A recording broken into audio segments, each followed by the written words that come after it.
კიდევ ერთხელ მოგესალმებით. ტელეკომპანია და რადიო მაესტრო განაგრძობენ განსაკუთრებულ რეჟიმში მაუწყებლობას. სანამ ჩემს სტუმარს წარმოგიდგენთ, მანამდე მინდა მცირე განმარტება გავაკეთო წინა დაჩი ცაგურიას მიერ მოწოდებულ ინფორმაციასთან დაკავშირებით. იმ ხუთ ადამიანს შორის ორი, შოთა ბეთლემიძე და გია ბალიაშვილი, ნამდვილად არიან დაცვის სამსახურში და იმ ღამით მაესტროსთან ისინი ნამდვილად იყვნენ, ოღონდ ისინი იცავდნენ მაესტროს, როგორც ჩანს, უბრალოდ სახე ვერ მიხვდა დაჩი ვინ იცავდა და ვინ რომელ დაცვაში იყო. ასე რომ შოთა ბეთლემიძე და გია ბალიაშვილი ისინი ასე ვთქვათ მაესტროს დამცველები იყვნენ იმ ღამით. ჩვენ არ გვეშინია შეცდომის აღიარების მაშინ, როდესაც რაღაცა გვეშლება, ასე რომ კიდევ ერთხელ ბოჯის მოვხდი შოთა ბეთლემიძეს და გია ბალიაშვილს. მაშასე ვიქტორ დოლიძე, თავისუფალი დემოკრატების წევრია დღეს ჩემი სტუმარი. ამ ორი დღის განმავლობაში არაერთი შეფასება გაკეთდა, ბევრ თემაზე ვისაუბრეთ, თუ რა მოხდა რეალურად და მაინც დეტალებზე ქონდა ყურადღება გამახვილებული. ვიქტორ, შეგიძლიათ მითხრათ, უმრავლესობა ყოველ შემთხვევაში ჩვენი სტუდიის სტუმრები ამბობენ, რომ ხელისუფლების ხელი ძალიან კარგად ჩანს იმ მოვლენებში, რისი მოწმენი ჩვენ ყველანი გავხდით. რაში აწყობს ხელისუფლებას ის, რაც მოხდა? წლის ბოლოა, იწყება შეფასებები, წლის განმავლობაში როგორი იყო დემოკრატიის თვალსაზრისით საქართველოს მიღწევები. მე მეეჭვება, რომ საქართველოს იქნება მაესტროს, იქნება თქვათ წიგნის კი არა უკაცრავად გაზეთების ბუტკები და ბევრი სხვა საკითხი, რომ ეს დემოკრატიის განვითარების თვალსაზრისით პლუსებს ჩაწერს ხელისუფლების მხარეს. რაში ჭირდებოდა ხელისუფლებას ის, რაც მოხდა და რა შედეგს გამოიღებს? მეც მოგესალმებით, მადლობთ მოწვევისთვის. ჩვენ ძალიან სამწუხარო ფაქტის წინაშე ვდგევართ დღეს და გარდა იმისა, რომ სამწუხაროა ფაქტი, რაღაც ბმა და ქრონოლოგიას თუ მას და ქრონოლოგიას უბრალოდ თუ დავაკვირდებით, აი ბოლო მოვლენებისას პრესა და მედიის თავისუფლების შეზღუდვის შესახებ აბსოლუტურად ნათელი გახდება თუ რატომ არის ამდენი მithმა-მოთქმა და ყველა ანალიზს რატომ მივყავართ ჩვენ იქამდე რომ ხელისუფლებას უკავშირდება. ჯერ-ერთი ისედაც ძალიან ვიწრო სივრცე დარჩა თავისუფალი მედიისათვის, ეს მე მგონი 2-4-4-ია სამწუხაროდ. ამ ვიწრო წრეში მაესტრო კავკასიასთან და სხვა ძალიან მცირე ესე ვიტყვი სატელევიზიო თავისუფალ წარმონაქმნებთან ერთად რომ სერიოზულ როლს თამაშობდა, თამაშობს და მე დარწმუნებული ვარ მომავალში თამაშებს. ეს 2-4-4-ია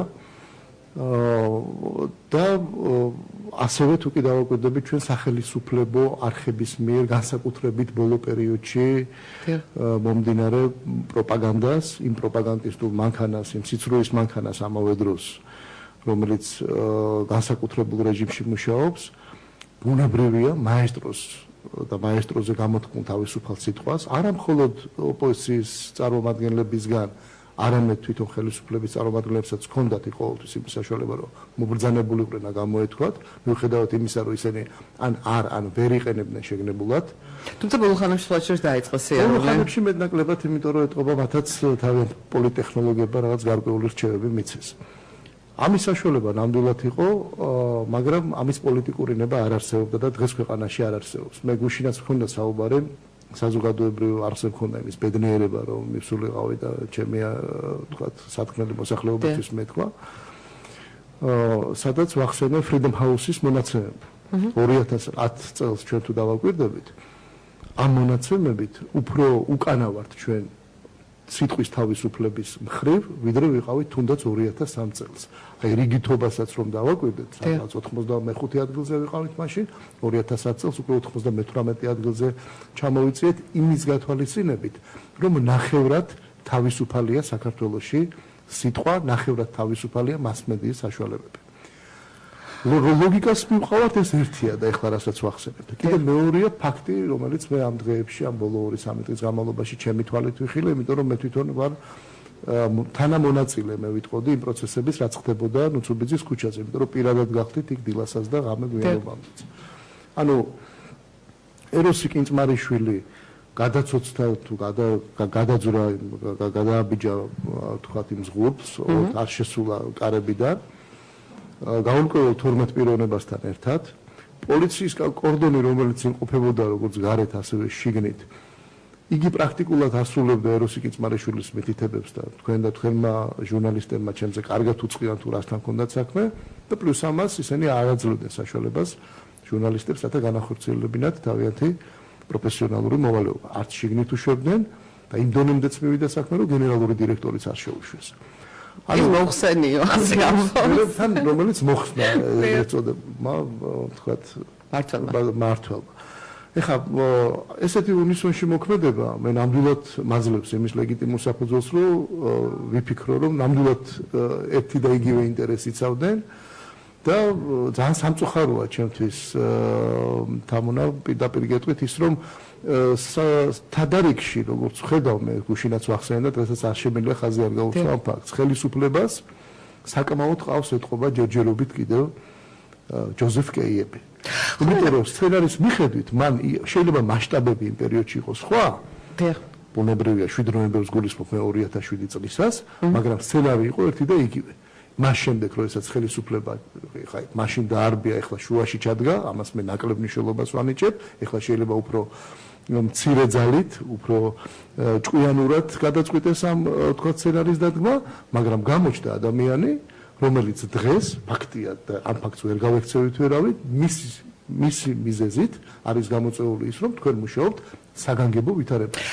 აი ეს ყველაფერი მესმის, მოდით ვის რა ჩანაფიქრი ქონდა, რა ეგონა, მაგრამ ნუ რეალობა არის ის, რაც გვაქვს დღეს, რომ მართველი კომპანიის დამფუძნებელი, არ ვიცი ხა ამ წუთში არის თუ არა ნუცუბიძის 93-ში, აბსოლუტურად ყველა თანამშრომელი, ჟურნალისტი, მემონტაჟე, ოპერატორი, ყველანი არიან აქ. ანუ თუ უნდოდა რომ ჯოზეფ კეი ორი ყოფილიყო, ეს არ გამოვიდა. ამ სიტუაციაში რა გამოსავალი შეიძლება არსებობდეს, იმიტომ რომ კიდევ ერთხელ არაერთხელ თქვეს გუშინას და დღესაც ტელევიზია არ არის მხოლოდ კამერა, არ არის მხოლოდ განათების საშუალება, არ არის მხოლოდ სამონტაჟო. ადამიანები არიან და ორი დღეა ეროსი კიწმარიშვილი ძახს რომ ყველაფერი ჩემია. ნუ იქ რაც არის კი ბატონო, ნუ ეხა უყუროს, მაგრამ მისთვის არაფერი არ შეცვლილა, პირიქით აღმოჩნდა საკმაოდ სამორცხინო მდგომარეობაში. მე ასე ვაფასებ ამას ყველაფერს. დღეს რა შეიძლება მოხდეს, იმიტომ რომ რაღაცა სამართლებრივი ქმედება ხელისუფლების მხრიდან უნდა მოხდეს პროკურატურას მიმართა მაესტროს დამფუძნებლებმა. ანუ რა მოხდება, რომ რა მივლენ და თქვენ ვიმგზავნდებით საბუთებს მოთხოვენ და მე ეტყვიან რომ უკაცრავად და აი რაღაცა ხო უნდა მოხდეს ლოგიკა საით მივყავართ როგორ განვითარდება ცოტა რთული სათქმელია ჩემთვის გამომდინარე იქიდან რომ საკმაოდ არაპროგნოზირებად ჯოზეფ კეისთან აგვაქვს დღეს საქმე როგორც ვატყობ და თვითონ ხელისუფლებაც არაპროგნოზირებადია თავის მოქმედებებში მე მგონი არაერთხელ დავწმუნებულვართ მაგრამ რა უნდა მოხდეს პირველ რიგში ეს ის არის რომ ტელევიზიამ უნდა გააგრძელოს სრულფასოვანი მაუწყებლობა. სრულფასოვანი მაუწყებლობა რომ გააგრძელოს, ამისათვის გუშინ მამულონტმა გადადგა ჩემის აზრით ძალიან კეთილგონიერი ნაბიჯი, მე ვიტყოდი.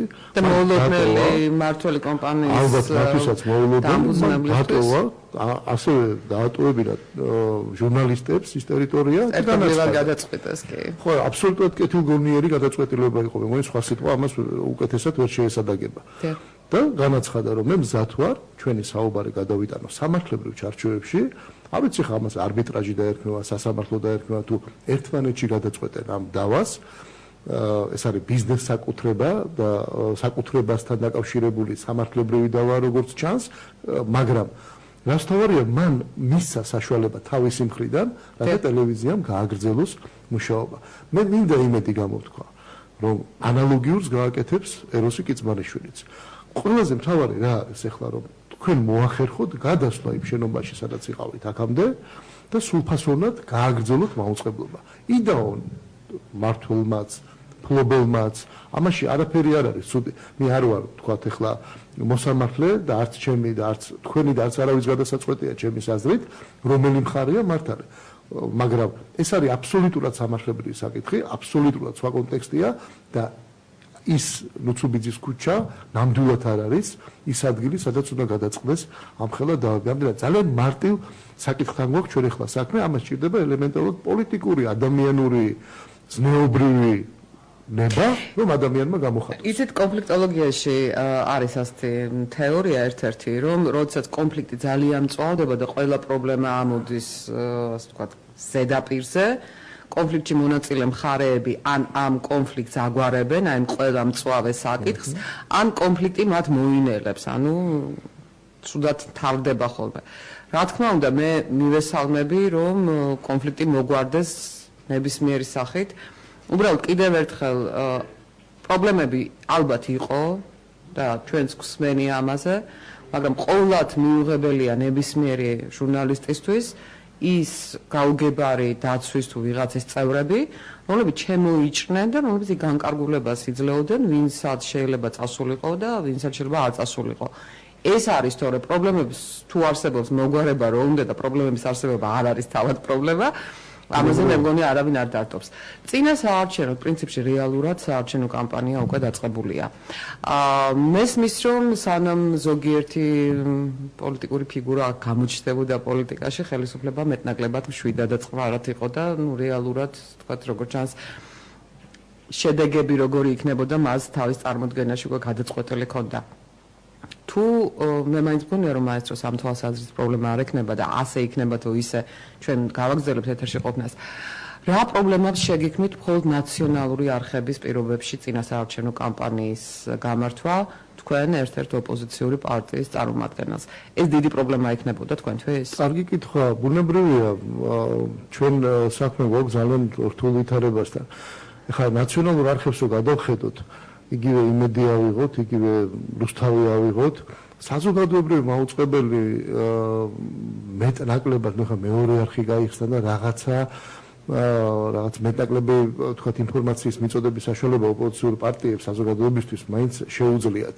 და 1000-ში ერთხელ ხდება ხოლმე, თუნდაც ისეთი ფორმატით შეხვედრები, როგორც თქვათ, მე მქონდა გუშინ დავით პაიჭაძესთან, ძალიან კაი იქნებოდა, თუ კი ხშირად გვექნებოდა და არა მხოლოდ ამდაგვარი, არამედ თოქ-შოუები. ჩვენ სულ მაგას ვამბობთ ხელისუფლებას, რომ გავაგებინოთ საზოგადოებას, მოგვეცეს უпроსწორედ იმის საშუალება, რომ გავაგებინოთ საზოგადოებას, რომელი მხარეა მართალი, რომელი მხარე თავაზობს მას უკეთეს მომავალს. ეგება და ნაციონალური მოძრაობა მოწონს ბევრს.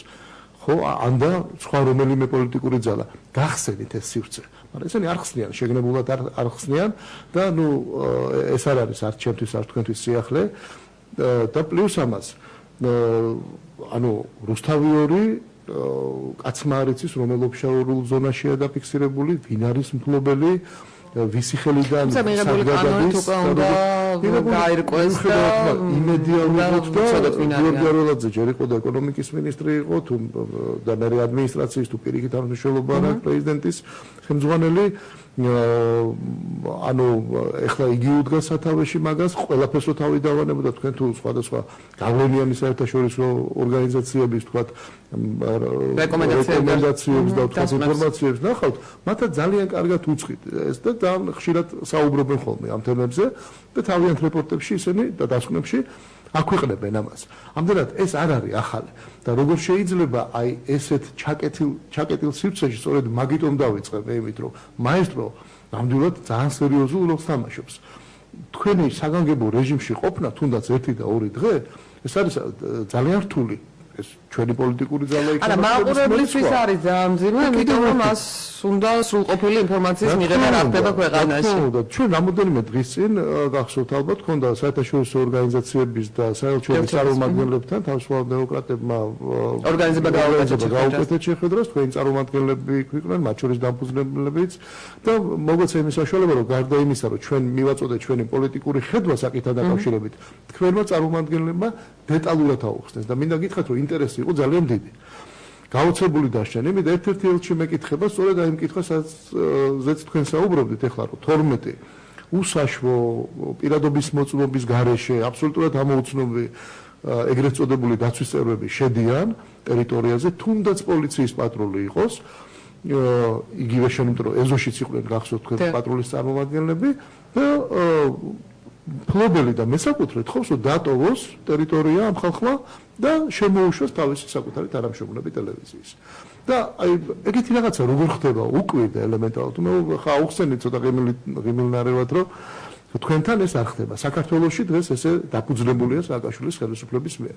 ამიტომ ეს ძალიან დიდი პრობლემა, მაგრამ მე მაინც მინდა იმედი დავიტოვო და მინდა გითხრათ, რომ ირაკლი ალასანია ეხაც განაგრძობს თავის ვიზიტს ვაშინგტონში, ეს მარტო აქაურ დიპლომატიურ რეზიდენტებთან არ იყო საუბარი, მინდა გითხრათ, მას ჰქონდა შეხვედრები სენატორებთან, კონგრესმენებთან თეთრ სახლში.